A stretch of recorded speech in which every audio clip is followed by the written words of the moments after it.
Hi, this is Alex Helmbrecht, the Sports Information Director at Chadron State College, and I'm sitting here this morning with Chadron State head football coach Bill O'Boyle. The Eagles had a tough beginning to the season, losing a 31-24 game at the University of Mary Thursday in Bismarck. Coach, obviously one of those games that if you play it 10 times, you'd probably have 10 different outcomes just because there's so many different things that happen. You lose your starting left tackle. Heading into the game, Garrett Gilkey had to have an emergency appendectomy. You were already without Jake Finnerty at right tackle.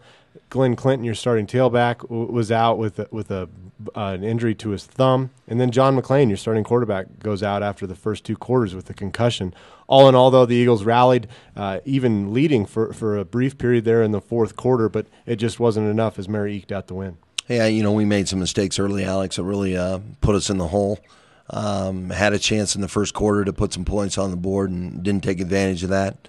Our red zone offense was terrible, especially inside the 10. We had some procedure penalties. I think we had 3 procedure penalties inside the +7. So, anytime that happens, then you're just taking points off the board. And against a team like Mary, whose offense is much improved, you're going to end up paying for it, which we did. The Eagles did have several bright spots. Dominic Morris, a senior from Rialto, California, ran for 140 yards.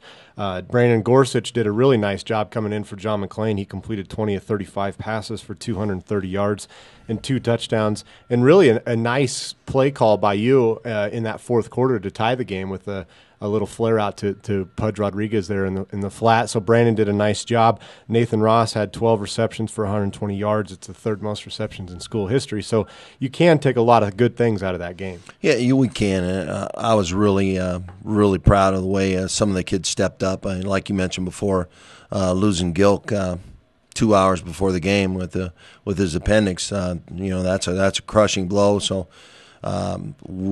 If any position we're really struggling at right now is our tackle spots, as we just don't have any number 2s that are ready to go. So we had to replace both tackles for this game, and 2 hours before the game. So we moved Sean McGowan out, our starting center, who's an all-conference type kid at center, but he's good enough to go out to tackle. And first time he ever played it, and did an excellent job. I was really proud of the way he played. And Sam Parker came in, a redshirt freshman from Harrison.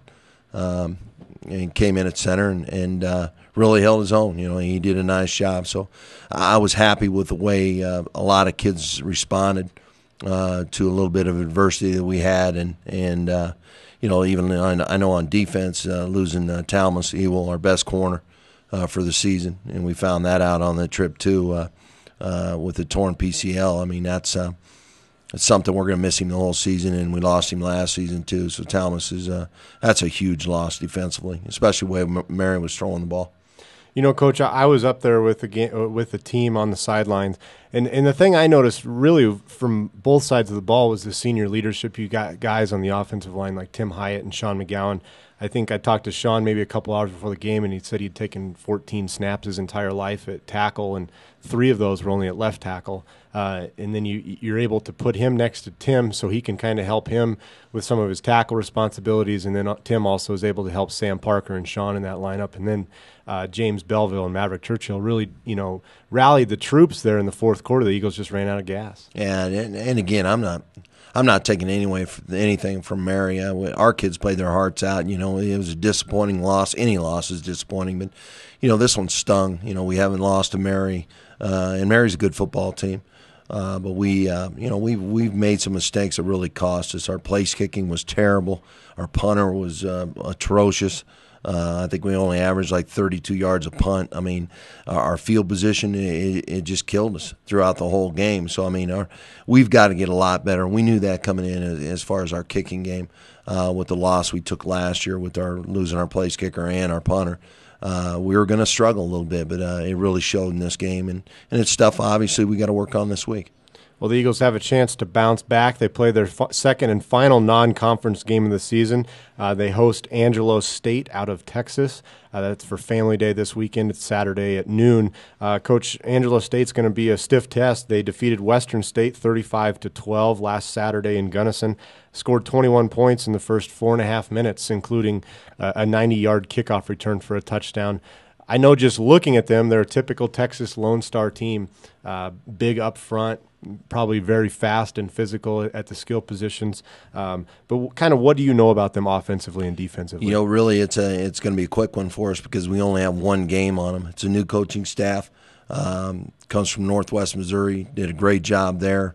Knows a little bit about us from our playoffs against Northwest Missouri. So they have a pretty good idea what's happening here at Chadron. So we don't know that much about them just from the Western State game as far as the breakdown goes. Offense and defense and special teams. I know they're excellent on special teams, just like you mentioned. Great skill kids. They are enormous up front on both sides. Their offensive linemen, they have a guard that's probably bigger than 3 of our starting offensive linemen put together. So, I mean, that's what you're going to face in the Lone Star. Coming up here, I know it's going to be a long trip for them. I know they're flying into Rapid City.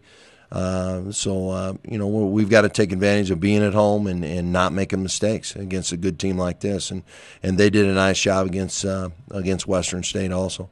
As Coach mentioned, the offensive line for Angelo averages 6'3", 300 pounds, and the D-line averages 6'2", 270 pounds. So it's going to be a tough test. Coach, with it being the first home game and family day, there's obviously going to be a nice atmosphere around here, but I'm sure your kids are excited to play in front of the hometown fans. Anytime we're home, we're excited. We don't have to take those long trips and drive all night like we did last week, and it's going to be good to be home and again, settle down and get our legs back underneath us and hopefully come out with a big win. Looking at Angelo State just from 2010, obviously a different coaching staff. They were kind of a pass-first team, had very talented quarterbacks, but against Western they had 2 guys run for over 90 yards. Is that kind of what you're expecting out of them again, is just more of kind of a balanced approach to the game like Northwest Missouri State probably would do? After visiting with our defensive staff, Coach Auer, yesterday after our breakdowns, I think they're more run first, pass second. So I think they're going to line up in some heavy sets, try to overload us a little bit, and they do have 2 very physical backs that get downhill right now. There's not a lot of flash to them, but they're hard runners. Again, we expect a physical game up front. Okay, Coach, I got one more question before I let you get out of here. This is actually from the Chadron State Facebook page, and it comes from Colt, and he wants to know if there's going to be anything painted on the field to commemorate the 10-year anniversary, September 11th. Yeah, I'm working on that right now. Let alone we got to put together a game plan. I'm in the process of getting ready for a good 20 hours on that game field. So we'll get that done this week, and yeah, it'll be nice. Okay, Coach. Well, best of luck to you against Angelo State. That game kicks off at noon here in Chadron. Thanks.